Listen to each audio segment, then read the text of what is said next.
Space, Time, and Crime, edited by Miriam Allen deFord. When I discovered this little gem at my local half-price books, I was delighted. It was in remarkably good condition for a paperback printed in 1968. The pages were in good shape and the colors in the cover illustration were vibrant.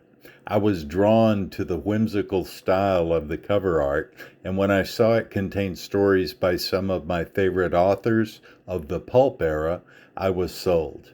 $3 for an anthology containing 13 stories, 174 pages of very small print. Miriam Allen deFord was quite an interesting woman.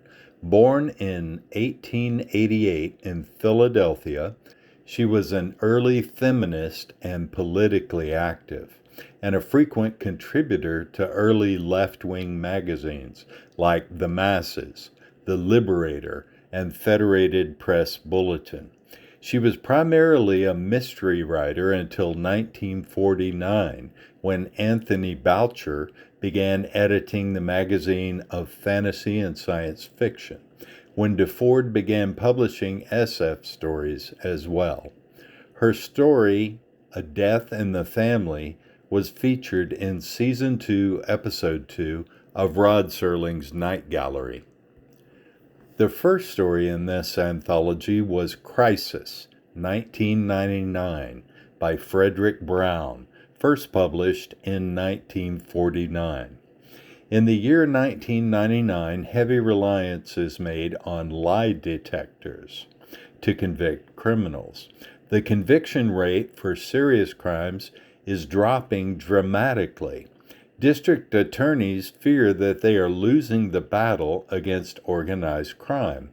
After investigation, it is learned that a man named Chappell is hypnotizing criminals before they go to trial, enabling them to pass the lie detectors used in the courts.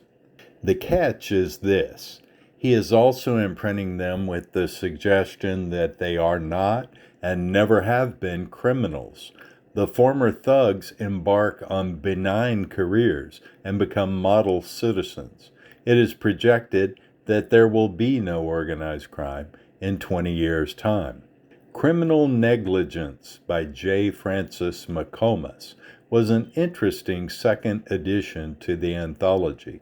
Nuclear war has devastated Earth. A contingent of survivors are ready to abandon the planet and relocate to Mars. A general goes to a penitentiary with the intent of recruiting the warden and guards. The inmates are to be left behind to perish in the radioactive dust clouds that are ravaging Earth. The warden refuses to abandon the prisoners. Instead, he creates a fictional scenario in which the prisoners may continue working together and being productive so that they may die with dignity. Isaac Asimov's The Talking Stone concerns smugglers dealing in radioactive ore illegally mined in the asteroid belt. The smugglers possess a silicon-based life form that derives its energy from the direct absorption of gamma rays. These so-called siliconies can imitate human speech, and some believe they are telepathic as well.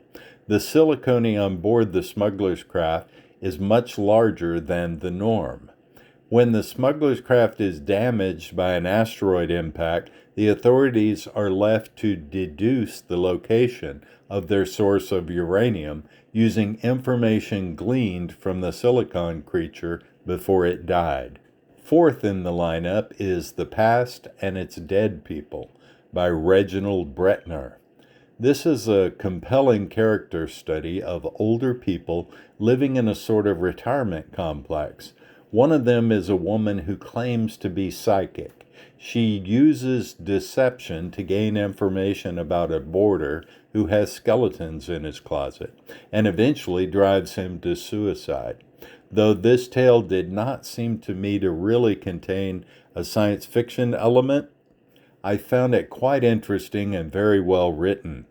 August Derleth was a huge fan of the Sherlock Holmes stories and wanted to continue writing about the characters Arthur Conan Doyle had created. Unfortunately, Doyle's estate would not allow it. Derleth created a sort of clone of Sherlock Holmes and named him Solar Pons. He wrote Solar Pons tales, and they were seemingly well received by readers, although they are not extremely well known today. The fifth tale in this anthology is The Adventure of the Snitch in Time by Mac Reynolds and August Derleth. In this story, Solar Pons and his companion Parker are approached by a man from an alternate dimension. Though Derleth was unable to use the name Sherlock Holmes for his detective, he did name his interdimensional criminal Moriarty. I'll leave it to viewers to discover the details of the story on their own. The Eyes Have It by James McKinney is next in the lineup. Earth's attempts to share her culture with the inhabitants of Mars have met with flat resistance. They have worshipped a god of their own for over 200,000 years, and they prefer free love to the earthly institution of marriage. Joseph Heidel, head of the Superior Council, the highest office on occupied Mars, believes there is a Martian mole in the council. He doesn't know just how right he is. The seventh offering is The Public Eye by Anthony Boucher. Now, Boucher is one of my favorite authors of the pulp era. His mystery, horror, and SF tales are often brilliant. I can't quite say that about this one. I feel he was straining to make a less than brilliant premise work here. I'll let the reader explore this fiasco without further comment from me.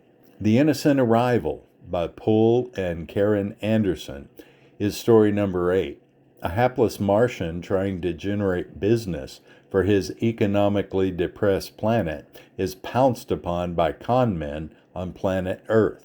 The con artists intend to fleece this naive Martian emissary of his quite hefty expense account, but as it turns out, Mars has some pretty slick con men as well. Third Offense by Frederick Pohl is something of a cautionary tale against unrepentant criminals who think they can work the system indefinitely. In this story, criminals are sent via time travel to harsh periods of Earth's past to serve out their sentences. In some cases, a sentence of as little as 10 days can prove inescapable. The 10th tale is The Recurrent Suitor by Ron Goulart. I was so happy to find this amusing tongue-in-cheek story in the mix. As I've said elsewhere, for some readers, Goulart has a reputation for being an outright hack. That opinion, in all honesty, is not without cause. I consider him something of a guilty pleasure. This story of a time-traveling paranormal investigator solving a multi-generational curse has a style of silliness that I confess tickled my funny bone.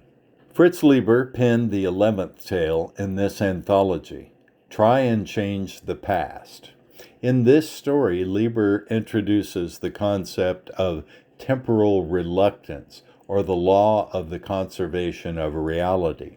I don't know if Leiber was the first to come up with this idea, but I know a number of authors have made use of it, notably Stephen King in his novel 11/22/63. Under this premise, once the wave has collapsed and events have actually occurred, no amount of time travel shenanigans can do much to change things.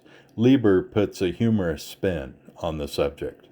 The anthology's editor, Miriam Allen deFord, gets to showcase her own imagination in Rope's End. In this thought-provoking tale, a human living in a population of extraterrestrials accidentally runs over one of them with his vehicle. He is sentenced to wear a steel rope around his neck for 20 years. Each year, the rope will be shortened by 1/20th. He endures his punishment under the mistaken conception that he will die of strangulation in the final year of his sentence.